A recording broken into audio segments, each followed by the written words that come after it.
Hello, it's Peter Wright and Kathleen Beauvais with another episode of the Yakking Show, the weekly wrap-up. We tell you what's been happening this week and what's coming along next week. And of course, this is for the week ending the 21st of June, 2024. But first, let's welcome co-host Kathleen from a sweltering Kitchener. How are you doing in that hot pot down there, Kathleen? Well, as you said, it's sweltering, Peter. Thanks. Nice to see everyone. Yeah, just for those in the colder parts of the world, in the southern hemisphere and in the west of Canada, we have 5 days of over 30 degrees Celsius, which is in the high 80s, low 90s for people with Fahrenheit. So we're having a hot week, but we need it because we've had a lot of cold weather so far this spring and summer. So let's tell you what's been happening on the show this week. Our guest on Tuesday was a counselor and psychotherapist, Stephanie Wynn, who specializes in helping particularly young people and children, but people of any age who are confused about their gender. And she has a very refreshing take on this whole issue. And I think she talks about treatments that are science and nature based and not ideology based. The very important for me, one of the most important things she said was that in every other area of medicine, whether it's mental or physical health, we start with the least invasive cure for that problem if there's a problem.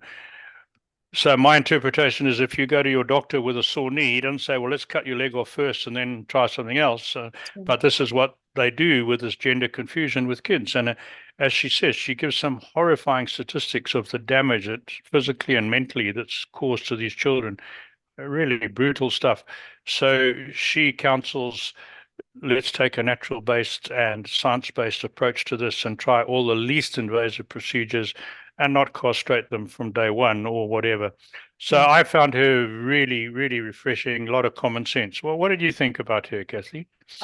She makes a lot of sense, Peter, and she is an expert in her field. And the other thing Sure. to remind the audience is that this is a controversial topic, and we would welcome your comments about it and see what you think. Because you might be thinking something different from what Stephanie has to say, but Sure. everyone has. And if you want to comment, you can comment on the YouTube channel, you can comment on Podbean, or you Right. can go to our website and leave a comment there as well. Mhm. So that was who we had on Tuesday. Then who's coming next week? Next week we have Susan Rosenthal. She's a hypnotist from Florida, if I remember rightly, but British born, so she has a very fresh, crisp British accent still, even though she's been in Florida for many years. And she talks about overcoming problems and blocks that are holding you back through the use of hypnosis. And she does counseling and coaching on that. So she's interesting. She'll be followed the week after, episode 316 by Jill Sitnick, who talks about using MDMA to overcome trauma, especially PTSD. Somewhat controversial procedure, but it's becoming recognized in the USA certainly, and proving very valuable for veterans and other people who've suffered trauma at some stage in their life. So she's good. And then a bit of a change in direction. The following week will be Tom Palladino, who talks about scalar light therapy. That was a hard one for me to get my head around, but he makes a lot of sense. And I'm not even going to begin to explain it. You need to watch that episode yourself, and you'll pick up some stuff from there. Kathleen, you got any more comments on the guests that are coming up? Just all of them so fascinating, very different topics, all of them, but they have so much value to offer. So I would urge everyone to tune in. Yeah, and we got more coming along after that. Lots Yes, more. Mm-hmm. So before I hand over to Kathleen for the health corner, for a quick one, the book that we'll be featuring this week is by Dr. Stephen Davidson. And because Stephanie, our guest, was dealing with a sex-related topic, we're going to continue that theme. His book is called Sexual Integrity: Finding the Courage to Be Yourself. And it's certainly not in opposition to what Stephanie says, but it talks about, as the title says, sexual integrity. So he was in episode 303, I think, a couple of months ago. And again, very good episode for people who've got sort of sexual hang-ups, problems with relationships. It's an episode well worth going back to if you didn't see it, and his book is well worth looking at. And then I came up with something interesting when I was surfing the web, as it was. Dumb phones or non-smartphones or flip phones. Did you know, Kathleen, they're making a comeback? Their I sales would were not up have guessed that. 25%. Sales were up 25% in 2023 in Canada over the previous year. 98,600 units were sold, many of them for under $100, which is a fraction of the price you pay for a smartphone. And this is young people opting Yeah, yeah. for It's a not dumb just old phone, people. or just when we say dumb phone, of course, people we're talking about those flip phones, right? We're not talking Yeah. about but Oh, that's incredible, because you'd think that especially the young people are absolutely glued to their smartphones, or at least it appears so. And yeah, they for them to are, give up. but a lot of them are waking up, and some of the comments in the article, we put a link in the newsletter to the article. Some of the comments were, we don't want to be connected the whole time. They've become addicted to it, and they've decided the best way to stop the addiction is to have a phone that doesn't connect to the internet or social media. So these phones that we're talking about, so-called dumb phones or flip phones, all they can do is telephone calls and text messages. They don't do anything else, no social media, and people are snapping them up. And I've got to be honest, the only reason I have a smartphone, because I work from home, the only reason I have a smartphone is to use WhatsApp to talk to my son in Africa. If it wasn't for that, I do everything else on the computer. All right. So when this phone dies, I'm not going to buy an expensive phone. I'm going to be going for one of those, and he'll have to find another way of talking to me. So that's my thoughts on that one. So that's me. Over to you, Kathleen. Well, Peter, something quite interesting that I wanted to share with you today, and that was, this topic of dementia has come up time and time Hmm. again. And as we interviewed Robin Smart from the Alzheimer's Society here in our local community. And we were absolutely dumbfounded at the time, remember, when she said Yeah. that there are over 200 different types of dementias, Mhm. Alzheimer's just being one of them. One of them. Yeah. I mean, we were just absolutely gobsmacked by that statistic. But what I wanted to share with you today is something I was reading about that experts say 7 rules to keep your brain in top shape. Ah, that Right? Are sounds you good. ready to hear about these? Let's hear it.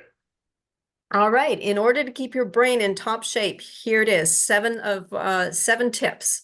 Regularly incorporate exercise into your weekly routine. That's what they say. So it helps to reduce stress, counteracts the hormones that worsen anxiety, and it helps to sharpen memory. So exercise. The second one is to challenge your brain with new activities. So the brain may not be a muscle, it's an organ, but the good rule of thumb is to treat it like it's one. So Mhm. experts suggest strengthening the brain through developing new skills can promote neuroplasticity, which encourages the brain to adapt, change, and grow over time. So it's things like brain games, new hobbies, learning a new language even. These things are absolutely fabulous for the brain. And as I mentioned to you, Peter, I just love brain games. Mhm. And I shared a few with you that I do on a regular basis because they're Yeah.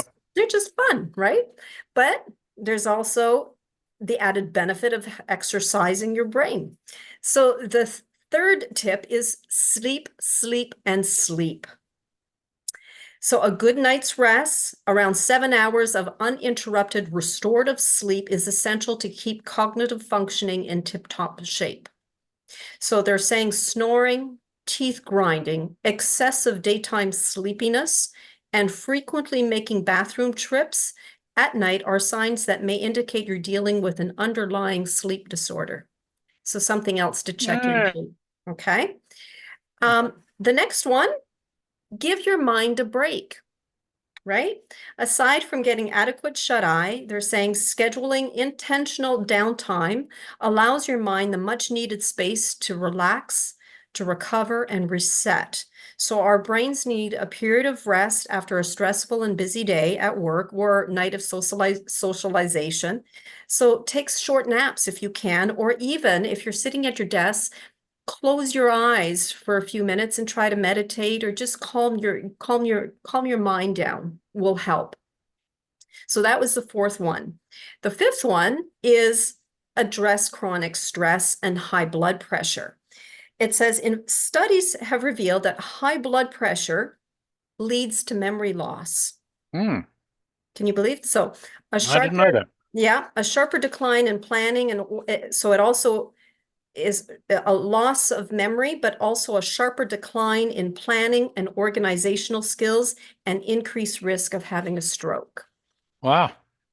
So who knew that, stay social is number 6.